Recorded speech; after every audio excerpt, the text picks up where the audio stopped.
according to the ancient scriptures in early Buddhism, there are 6 realms of existence, 6 major realms. So what that means is, you're born in the human realm right now, but when you die, according to a bunch of factors like your karma over past lives, you'll be reborn again into the world, unless you're enlightened.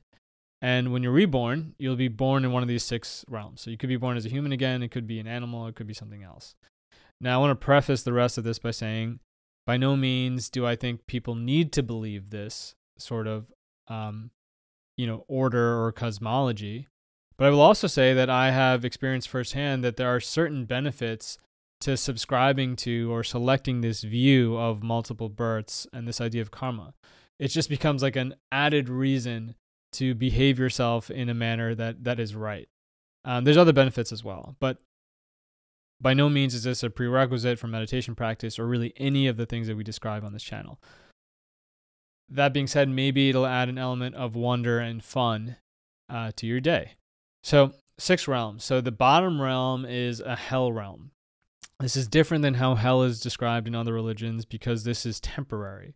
So even if you're reborn in hell, like let's say you're a murderer and you're born in hell, you'll experience a ton of pain, but eventually you will die and you'll have an opportunity to be reborn in another realm. Above hell, there's something called the hungry ghost realm. So this is a realm where beings are these ghost-like creatures with tiny necks and enormous bellies. So sometimes their bellies are described as being the size of like a mountain. So they're consumed by hunger and never satiated. So again, quite a miserable level of existence. One level up from that is the animal realm. Animals don't really have easy lives. Their lives tend to be marked by hunger and fear and confusion. But a lot better than these other realms below it. And then, of course, you have the human realm. The human realm is sort of considered to be middle rung because humans experience both pleasure and pain, and we have a capacity to feel immense pleasure, particularly through meditative practices. That's where we can reach sort of like the pinnacle of pleasure that's available to humans. And we're also subject to pain. We're subject to aging, illness, and death. And sometimes pain can be extreme for humans. So this kind of mixture of conditions and possibilities makes the human realm the ideal realm for spiritual pursuit and an ideal realm to achieve what we call nibbana or nirvana. In other words, enlightenment, awakening, the unfabricated, this sort of ultimate level of safety that is beyond good and bad, beyond pleasure and pain. The higher realms above the human realms are less ideal for this awakening factor because there's so much bliss and pleasure that beings don't really, feel the impetus or the motivation to practice spiritual practice nearly as much. Going up one level, we have what's called the Deva realm. So the Deva realm is a realm of celestial beings. So you could think of it as an angel or a god, a deity. So these beings actually have it quite good. They live long lifetimes that are far, far longer than a human life. And it's marked by ease, comfort, pleasure. But it's not perfect. It's not like a heaven. It's not this idea of like a ultimate heaven that you arrive at and everything's good. It's not like that at all. In fact, in the Pali Canon, this ancient set of scriptures dating back thousands of years ago, there are times where devas will come and speak to the Buddha. And I remember reading about this one deva who mentioned how for him, no matter how good things were, his mind always found a way to complain and find something that wasn't perfect. So it's interesting to hear that even in the Deva realm, that same affliction that affects us as humans affects these gods. Devas, they've been described as, they don't have to eat any food. They don't have to sleep, which is funny because as people, we think eating food is great, right? We get a dopamine rush. We get to taste great food. But they don't need to eat food. So they can get by without that kind of sustenance. So they're not like, they don't need to hunt or scavenge for to sustain their life. They don't need sleep. Again, we think sleeping is, a lot of people love sleep, right? But imagine never needing sleep. Imagine having a level of energy and restfulness that is stable. So that's kind of what they experience. I've heard things as well, like for them to have sex or make love, they can just look at another deva's eyes, presumably in a certain way, because I don't think they're just having sex every time they meet another deva's eyes, but they can basically have that act through looking at someone's eyes. So you can see like their entire existence is more subtle than the human realm of existence. In fact, this entire range of the 6 realms are levels of subtlety. Like for example, in the human realm, you can go to what's called the jhanas, which are these levels, sort of territories in the mind that are characterized by well-being, by bliss, and by subtlety. So you're actually attuning to a realm that feels there already. It's almost like you're stepping into a new realm when you step into the jhanas. And really what's happening, or part of what's happening, is that your level of attention is becoming more refined. In other words, your attention is able to pick up increasing amounts of subtlety. So it's almost like there's a frequency that's too subtle for us to pick up right now, but through meditation, you can pick that up and enter that realm of bliss, right? So interestingly, each of the jhanas, there's 8 jhanas, they correspond to deva realms. So in the deva realms, in the high god, in the what's called the Brahma realms, which is the level above that, there are many subcategories or levels or types of beings within those larger realms. And some of those types of beings are such where their normal level of consciousness, just like how they are, is what it feels like to be in a particular jhana. So, I mean, that, if you've had any experience with jhana, like that just sounds amazing to have that just be your normal realm. Because even as an advanced meditator, you're not just in that level of bliss all the time. It comes and it goes, and it requires certain conditions to be met.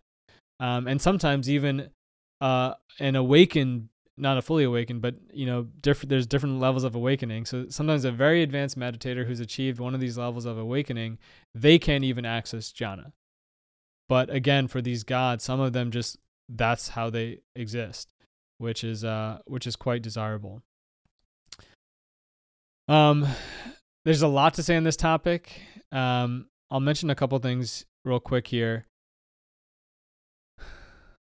There are some devas that are called terrestrial devas. So they kind of, basically they're earth devas. So there's like tree devas and cloud devas and rain devas. So there's devas that are like very sort of intermingled in our world.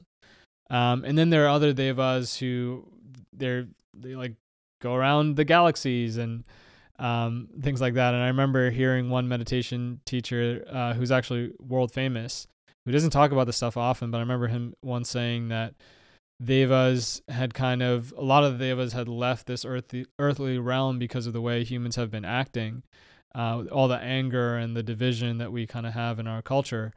And he was talking about how we need to practice more things like compassion so that devas come back and help bless our world. And so there is this idea of as it is below, so it is above. So devas are actually impacted by the things that we do, and vice versa. And it's said that humans we give off an unpleasant odor to devas. So it's like if a human's around, it's like, oh, it's that, there goes a stinky human. But when a human being is virtuous and skilled in goodness, they actually smell fragrant and beautiful to the devas. I find these, and this is where like these kinds of teachings add an element that is really beneficial, because I think about that, about how, by conducting myself in a certain manner and improving my virtue throughout my practice deliberately, that makes me more pleasant to heavenly beings. And that is like motivating. There is another story about a class of heavenly being called asuras. So we have the hell realm, hungry ghosts, animals, humans, devas, and brahmas. But within the deva realm, there's this class of being called asuras, which are, devas that are not the top level devas.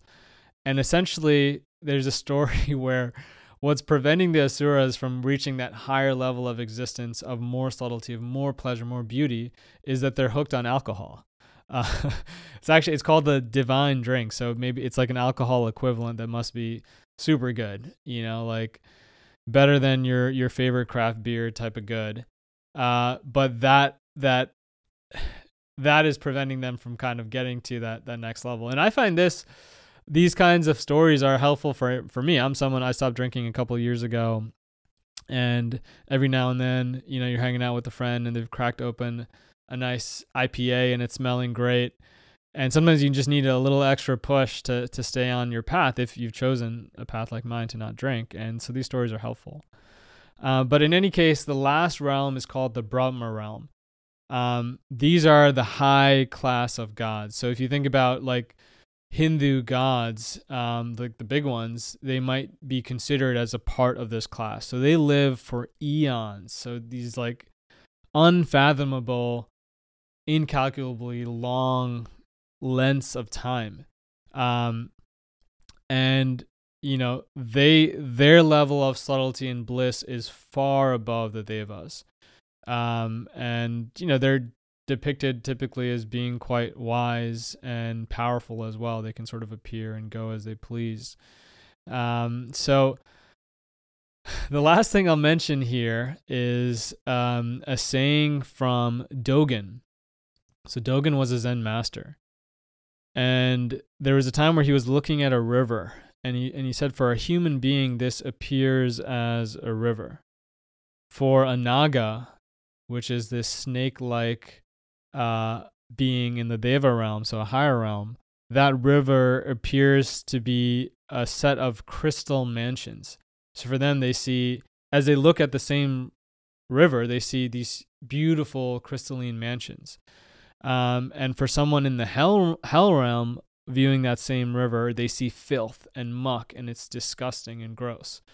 So in Dogen's depiction here, it almost describes like a multi-dimensional sort of realm, where depending on what frequency you dial into and what sort of level of consciousness you have, you see something like this river in a different manner.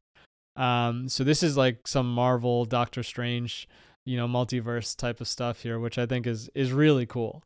And what I like about this particular description is, if you go and you look at a river, or if you look at anything, and as a meditator, you play with your perception, you can see it as beautiful. You can see it as ugly. You can see it as neutral. And you can see a whole range of degrees with these qualities.